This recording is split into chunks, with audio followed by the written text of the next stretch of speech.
Welcome to episode 4 of the Warrior's Path podcast. In this podcast, I want to talk about the difference between being a martial artist and someone who practices aspects of martial arts. So, if you were someone who thought of martial arts as just fighting, learn how to punch, learn how to kick, learn how to do cool stuff, then you're missing the point entirely. Like, martial arts isn't about winning fights, like winning over other people. It's about winning over yourself. And I've been fortunate enough in my journey over the last 20 or so years to actually go through all the phases that most martial artists go through. I started off by being bullied. I had buck tooth. I had buck teeth. Well, one was bigger than the other, so technically a buck tooth. Then my friend Neil spin and elbowed me in the face and smashed them. That's why that one's kind of blue. Shout out to Neil for that. The dentist actually told me that he did me a favour. Uh, that was not why I got into martial arts, to get back at Neil, but that was just a reason. So a reason I got bullied, and then I had weird hair, so I got called John Lennon. I didn't know who John Lennon was, which is a segue point to what I wanted to talk about, but it just popped into my head. The way I was called John Lennon was an insult. I took it as an insult, and it affected me as an insult. But John Lennon was cool. So if I had known who John Lennon was, I probably wouldn't have taken it as an insult. So it shows again that we allow people to control our emotions, and when we do that, we tend to have bad negative experiences. So I'm coming back to where I am. So I got a comment about, I was talking about, I'm going to say it again, even though I said in the last podcast I wouldn't, but the warrior in the garden, and people commented on it. Some people didn't like it. It wasn't my philosophy. Some people told me that you're better to be a gardener than a warrior, and various reasons why. And the whole point of it's in the book, The Art of War. The idea of it isn't you shouldn't be one or the other. You should be both. You should have options. You should be able to defend yourself, defend your garden, defend your family, but you should also be able to switch off and just be in the moment and enjoy peaceful times.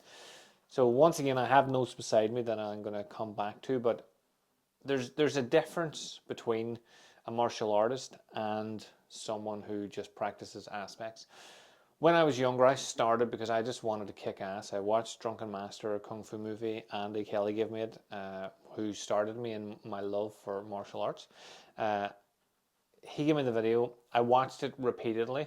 Like, thankfully, he didn't want it back anytime soon, so I watched it all the time. I actually sat and drew out the movements that he was doing and practiced them, and then eventually got into martial arts. But I just wanted to be cool, and I worked in bars so I could pay for my training. Initially, for maybe the first year or so, like, this is mad, but I really wanted somebody to do something, to try something, so I could test out these skills that I was learning, rather than just running home and learning a new move and going home to my brother and be like, throw a punch at me, and then I'll and then try to do the move to him. I wanted someone to do. I wanted to real life test it, and I had the opportunity to do that. That I'll not go into, but mostly I used control and restraint in the bar. That was when I did martial arts. I was a person who practiced aspects of martial arts. But then when I lived in London for a while, I was taught about. I had already been taught about meditation, and I did it, but I never really did it with any depth. I just did it for the sake of doing it because I was told to do it. So whenever I moved over, I was taught different aspects of it. What was the whole point of it, and everything that came with the relaxing side of martial arts, the meditation, the qigong, all of that sort of stuff. So when I came back and I was working in a bar, I would say this time I was a martial artist and not someone that just practices martial arts. And the example that I want to give you is, at the end of, if you've ever worked in a bar before, at the end of the evening, people get very angry when you won't serve them any more alcohol, even though like the bar's closed. So I had someone really kicking off and being super aggressive and threatening me over the bar and wanting to fight me, and they wanted a vodka and Red Bull. I don't remember the exact drink, but usually it was vodka and Red Bull. It was rocket fuel. And there was people that worked with me that knew I did martial arts, and they were sort of being like, just go out and sort this guy out. And nobody was nobody was trying to de-escalate the situation. Everybody was quite happy that this was happening and wanted to see what Liam could actually do. And because I had been practicing the philosophy of martial arts as well, I thought I would test it out. So I actually agreed to fight the person. The guy wanted to fight me, so I was like, "Look, you know what? Let's do it. I'm going to fight you. You want to fight? Let's fight." And they get very angry, as they do. And I was like, "But I'm not fighting you in this bar, because no matter what happens, whether I win or lose, the place is going to get wrecked, and I'm going to be the one that has to clean it up. So we'll do it outside."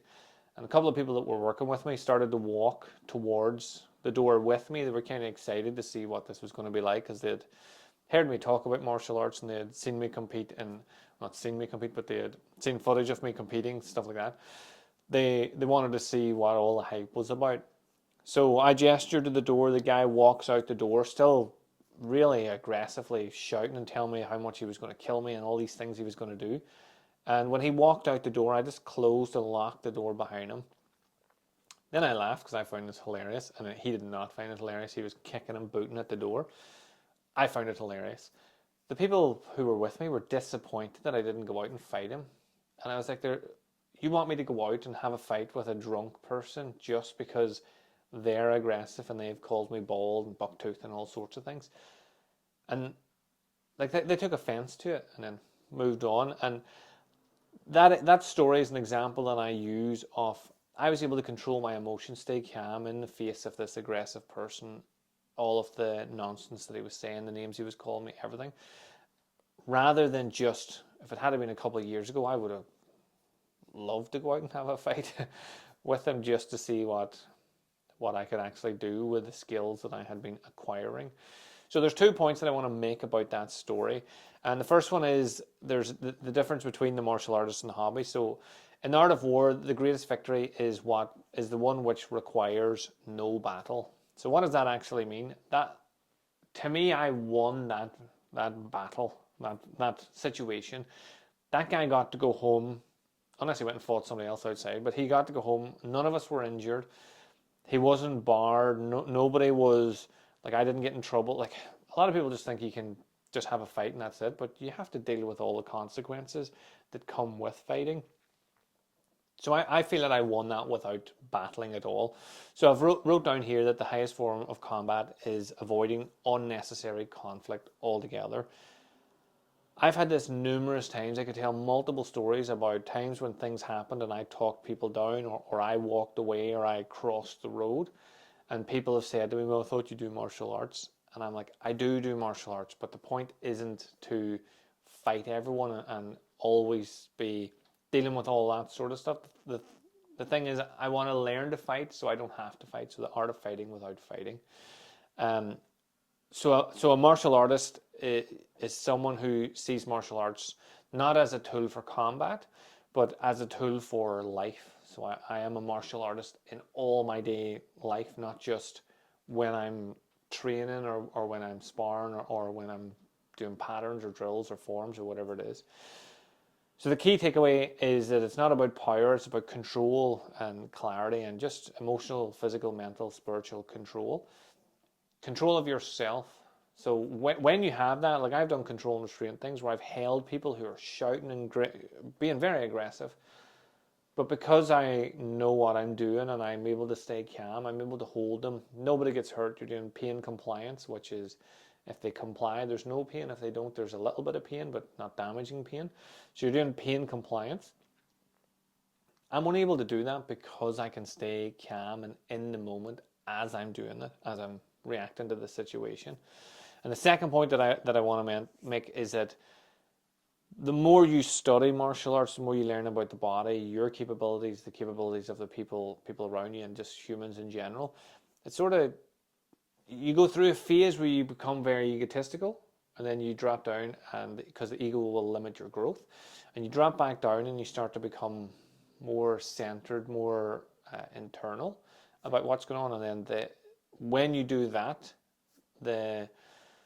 that's when the real learning actually comes along. The more you know about yourself, the more you can actually learn. So a couple of points here is, like, a fighter wants to prove himself to others, whereas a martial artist So a martial art, someone who practices martial arts, they want to talk about it and big it up and look what I can do and I'm better and stronger than you.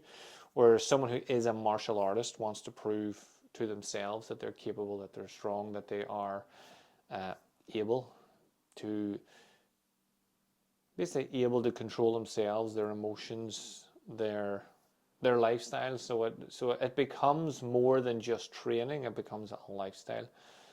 So the balance here, balance is key in everything that we do. And what I've wrote down here is knowing when to fight, when to walk away, and when to lead. When you know that, there have been times where I've had to get involved, but I don't get involved all the time. There have been times where I know I can just walk away from this and just leave it all, and there have been times where I have convinced other people not to get involved, so I've led them to a better position so that they're not getting involved and they're not fighting as well.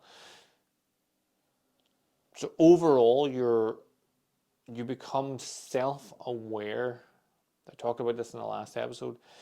The more self-aware you are, the more likely you are to be able to make changes that need to be made, because you have an understanding of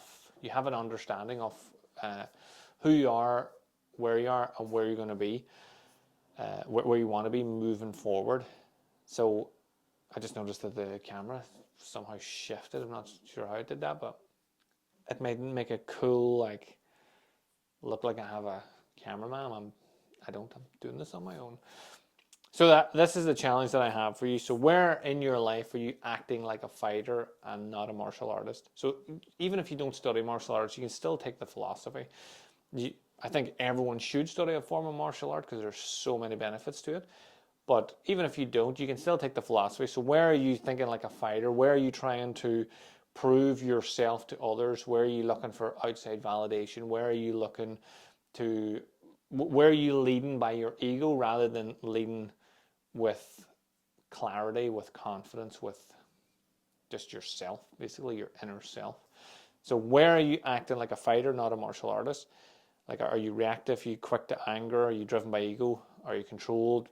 Like, and then how can you shift your approach? So what do you need to do? What do you need to change? Maybe you need to change your environment, change your daily habits. Maybe you need to change, even just change the way that you fuel yourself. Maybe you're getting hangry because you're not fueling yourself enough, or you consume too much alcohol, too many drugs.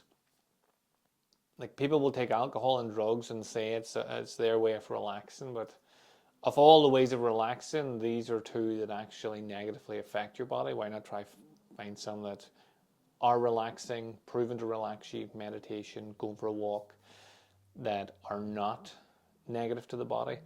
So think about that. Where are you acting like a fighter, not a martial artist? And then what can you do to change that?